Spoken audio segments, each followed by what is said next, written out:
They used airports to train us, line up, obey, submit. Terror wasn't the threat, compliance was the goal.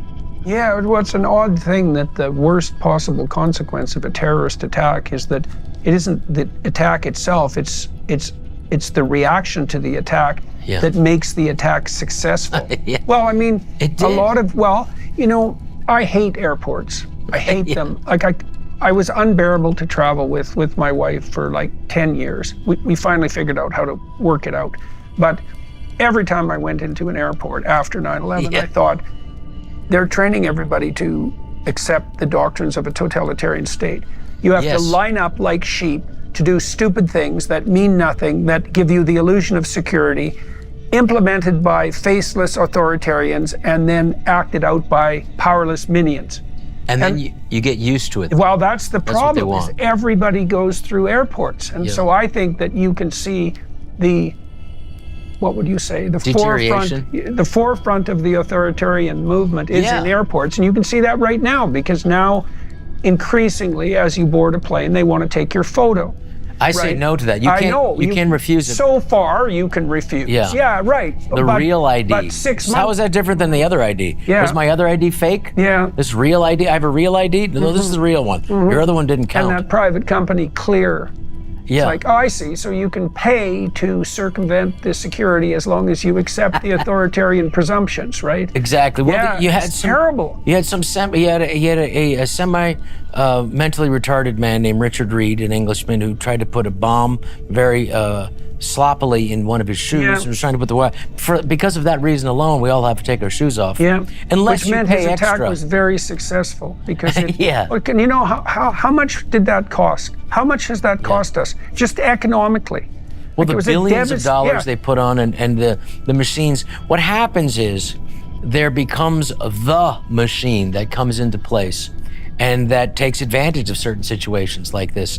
The machine that gave the president these new powers in the Patriot Act, the machine that now became part of the surveillance state, that doesn't want to go away, because that machine is making money. So the machine at the security is going to keep going, because that makes money for some company, and they're going to keep coming. We're going to need this, we're going to need this other thing, we're going to need this enhanced, and then if you want to pay more. Right, and then it's replicated everywhere at once. I know Siemens, I think it was Siemens, put in these new scanners, right? They're like cat. They're like medical scanners. Yeah, I know. It's like you can't get a medical scan, but your luggage can. For free, right? Which is also pretty strange, all things considered. Be very wary when when your government says this is free. So you have that, but as far as the Congress giving the powers to the president, neither party wants to get rid of it, because they know they'll eventually have those. They want that kind of unfettered rights to just put in their laws that they want. I think it was 125 the first week executive orders that Biden put in. And the Republicans don't want to get rid of it either. They don't want to get rid of the Patriot Act because they want to have the same powers. So you really have an entrenched political machine in both parties that don't want to give up these powers. So you have... maybe the Doge guys will do something about that. Maybe they will. We'll see. That'll be really interesting. But then you have, like, what happened with after 9/11 as well, this security apparatus to because you can do something doesn't mean you should. Because you can massively gather all Americans' communications and then try to look for certain keywords, by these supercomputers. It doesn't mean you should do it. So I hope that that will be a thing of the past.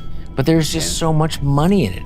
It's the same thing. It's also very hard to get rid of something once it's there. Once it's in place. You have a constituency that's agitating for it desperately, right? Because, they're very dependent upon it once it's in place. Well, the spy system is there, the system of surveillance, and that's an outreach of it, a very low outreach for people. The idea that, that there are these many people who want to take a plane down and crash them into a building, I would say that's very few. Like none. It's fundamentally none, right? I think and certainly not at the level of detectability, because your false positive rate is like 1 billion to 1. That's not good. That's not good. Everybody's a potential hijacker. It's like, no. Like, almost no one is a potential hijacker. No matter who you single out, the probability that you're wrong is overwhelming. And the question is, how much damage do you do in that false pursuit of security? I mean, in London, many of the buildings, there's a bit of this in New York, but many of the buildings in London have the same sort of security that airports do. People just get more and more accustomed to it. They do, and that is a sad reaction to. And in some ways, I remember when these happened, I said, and a lot of people said, "Well, the terrorists won." Yeah, right. Because now we've exactly. got this. I haven't heard that in a while, but it's true. A sad thing that Andrew Doyle, our good friend, journalist and comedian, was saying that during the bombing in England, at Ariana Grande concert, that the police or security saw a man with a backpack that was suspicious, and they didn't go up to him because they were afraid it might be considered a racist. Mm-hmm. So you have another weird reaction. So you have an overreaction to this security state system, that is a surveillance system that's put in place, and then you have an underreaction by people who think, well, this could be racist. And that ended up being somebody that they should have checked. So we're in a weird position in Western culture now, where we're under attack from all sides at the same time. So let's delve into that a little bit conceptually. So one of the things that's worth pointing out with regards to the precursors for the COVID authoritarian lockdown, let's say, is what happened in the universities, because people don't understand this, and it's really important, because people generally look at the universities and they think that there's a battle raging in the universities about who should be allowed to speak freely, right? That's what cancel culture is. Yeah. That's not the battle. That radically understates the significance of the actual battle. Because what is poorly understood by people, especially the moderates on the left, is that the postmodernists dispensed with the idea of free speech itself. They don't believe that progressives should have the right to free speech and no one else should. They believe that the metaphysics of the idea of free speech is false. Mm-hmm. So for the typical postmodernist, so the Enlightenment, or maybe even the Judeo-Christian assumption, is that, you're a sovereign authority of sorts as an individual, right, with inalienable value. And one of the consequences of that is that you have a viewpoint, and that viewpoint has intrinsic value. And I'm the same sort of being. And that means that if I listen to your viewpoint, we can come to an accord with one another that might be of mutual benefit. And so exchanging our ideas is not only beneficial, it's possible. That isn't what the postmodernists think. They think there's no game but power. And so no matter what I say, you made reference to this earlier, where you're the unwitting oppressor. Well, that stems logically from the tenets of postmodernism, because the postmodern insistence is that the only game in town is one of power. It doesn't matter what you say you're doing. That's completely irrelevant. You are, whether you know it or not, immersed in a power game. And the power game is defined by your, what would you call it, intersectional privilege, right? It's the intersection of the various group identities that give you an unearned superiority and power over other people. And when you're uttering your opinions, all you're doing is providing a post hoc justification for your privilege. That's it. No other game. Right. So the challenge that the postmodernists levied against Western culture is much deeper than arguments about who should speak freely. It's an assault on the idea of the metaphysics of freedom itself. The postmodernists believe none of that, none of it. America's healthcare system is lacking in any real care. Insurance companies regularly deny progressive treatment options, primary care physicians refuse to order comprehensive lab work, and the standards of care lag years behind the leading research. That's where Merrick Health comes in. Merrick Health represents a paradigm shift in how we approach medicine. The premier health optimization platform, Merrick Health empowers you to maximize your longevity and performance with the confidence that comes from having experts in your back pocket. They offer cutting-edge diagnostic labs, concierge health coaching, and expert clinical oversight. They help you achieve your health and fitness goals by leveraging data-driven lifestyle and nutrition recommendations, along with supplement and prescription treatment options. If you're listening to this show, then you're probably a proponent of taking your health into your own hands. That's why we've teamed up with Merrick Health to offer a turnkey optimization package designed for those who want to maximize their performance and longevity with the most elaborate testing on the market.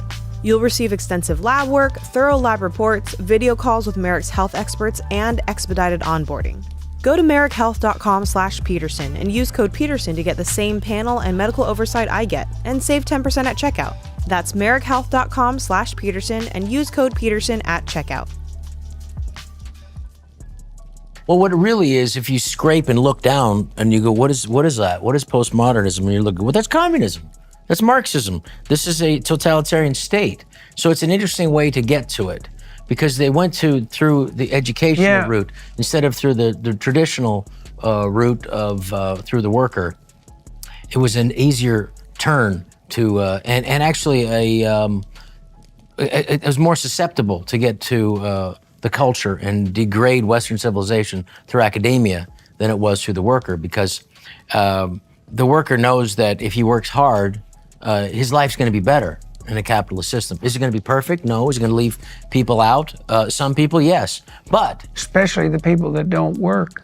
Yeah. Yeah, those people. They'll be left out. However, in this utopian promise of the progressives, is that the system is inherently evil and bad, and it's you're a bad person for participating in it.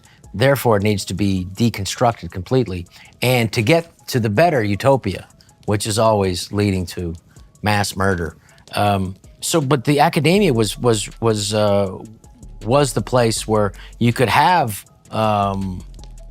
somebody like Kamala Harris's father would Stanford University have a Marxist studies, and at that time in the early '70s, I think it was considered odd, but definitely like inclusive. Let's include that as part of it. Not that anybody would they thought there was genuine ideas that we should put into our into Western civilization. It was completely, we'd seen that its collapse and what it was capable of doing, and at that time what it was doing in the Soviet Union and in China, that this is a system that we don't want. But we'll still have it as part of the academia.